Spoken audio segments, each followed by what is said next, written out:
Hello again. Welcome to part 3.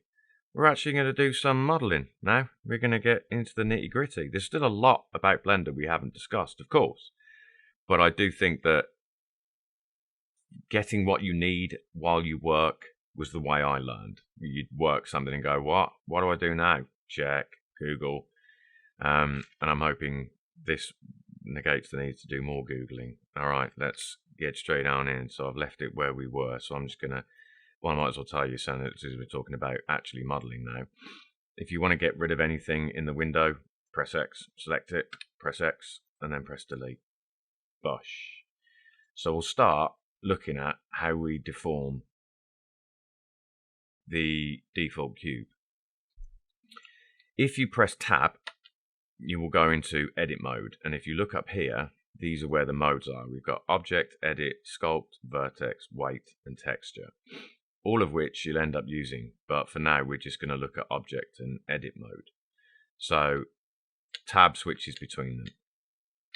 So when you tab, you enter Edit mode, and now you can start manipulating the shape. So I can select any of these, what are called, these are vertices, a single vertex and vertices. So I'm selecting 4 vertices up there. And you'll notice if I just select 1, 2, 3 vertices, I've just got them selected. If I then add the last 4th vertex in, it selects the entire what's called the face, because we're dealing with polygons, and the best ones are 4-sided polygons. 1, 2, 3, 4 squares. You can do triangles. A lot of game engines use triangles, but myself, I'm always aiming for quads, and especially with animation, it makes deforming things like arms and elbows much easier and nicer if you've got quads. So selecting all 4 vertices will select the face. It will highlight the face. So if I now press G, I'm moving just that face. If I rotate it, I'm just rotating that face and doing some crazy things. If I'm scaling, I'm just scaling that face.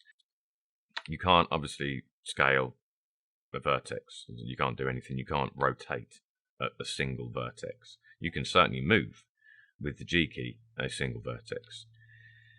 So we've got the vertices. We've got a face, which is a 4-sided polygon, and then you've got an edge, which is from here to here. This line here is the edge, and you can see it's highlighted. And up here, you've got your selection tool. So at the moment, I've got vertex selected, so I can select any individual point on this cube. You don't have to be exact.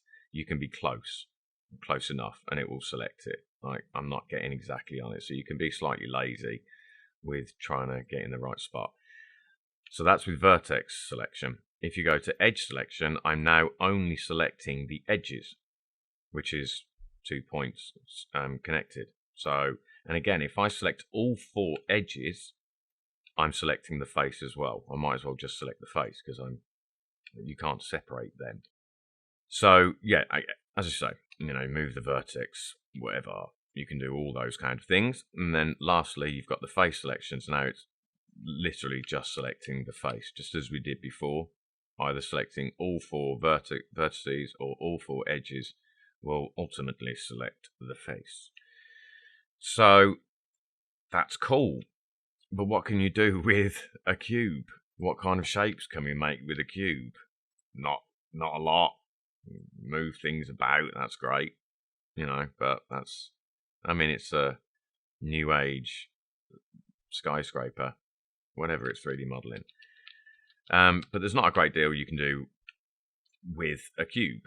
Well, there is a lot you can do, but there's not a great many complicated and complex shapes you're making with just a single cube. Actually, let me pause it a second. Right, I'm paused. So when I say there's not much you can do with a cube, I mean, of course, you can do a ton with a cube. And this little chap is one of my previous models. He's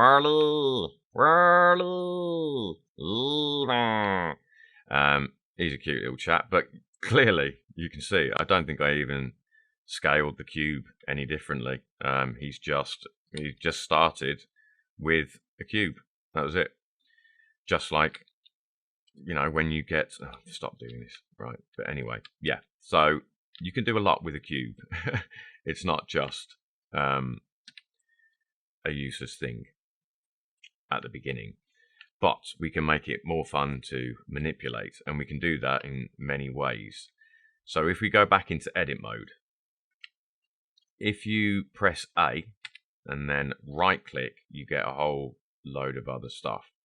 But the one we're looking at is the top one, Subdivide.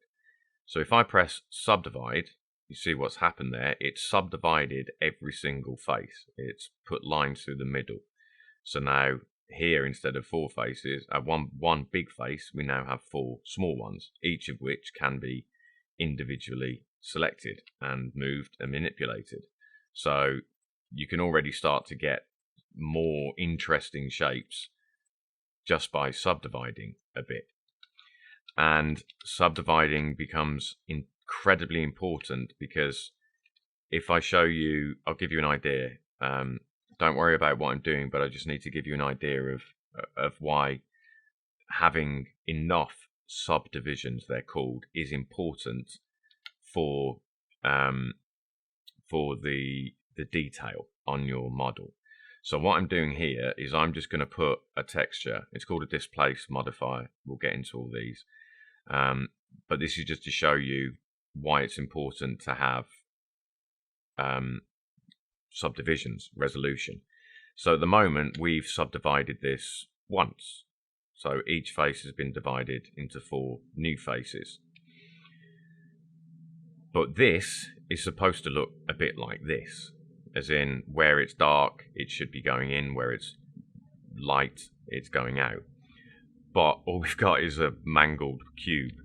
But if we add subdivisions, each level will add more detail. So if we press A and then right click subdivide again and then press tab and have another look, we see we're getting more detail. So if we subdivide this a couple of more times, so now the resolution is fairly high. There are a lot of individual faces, all of which can be selected and moved. If we press tab now, we start to see the detail that we're looking for in this clouds texture.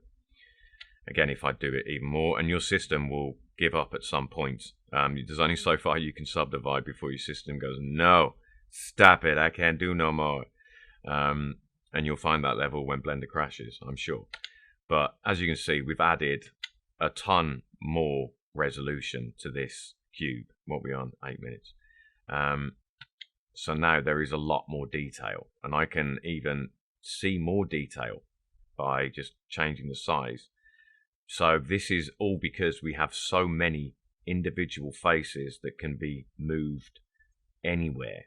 Let's say each face, each one of these faces has its own, up here, it's got its own position. Yeah. So it's got its own position, X, Y, and Z. They're all in different places. They can all be moved separately. And that's why you get this. So not having enough subdivisions is a big reason why your models might not be as detailed as you'd want them to be. So that's very important for subdivisions. So now I'm going to delete this and then get back to this. So we've got, well, too many now. So I'm going to delete that, press X, delete, and then, oh, we've never talked about this. To add a and we'll finish after this. To add a default cube, to add any shape, press Shift A. And then you get this menu. I can't believe it's taking me that long to say that. So Shift A brings up the menu where you can add any shape that you want to add. And they will all be added at this point where this cursor is. This is called the 3D cursor. So wherever that is where whatever I add to the scene will arrive. So if I move that by pressing Shift and then right click, I'm changing where in the scene the 3D cursor is. So if now I add, let's add a cone, it's added central to the 3D cursor. Okay, that's it. I think for now we'll leave it at that, and then we'll discuss this more in detail in the next one, and we'll go a bit further. Okay, sweet, wicked. I'll see you in the next one. Farewell.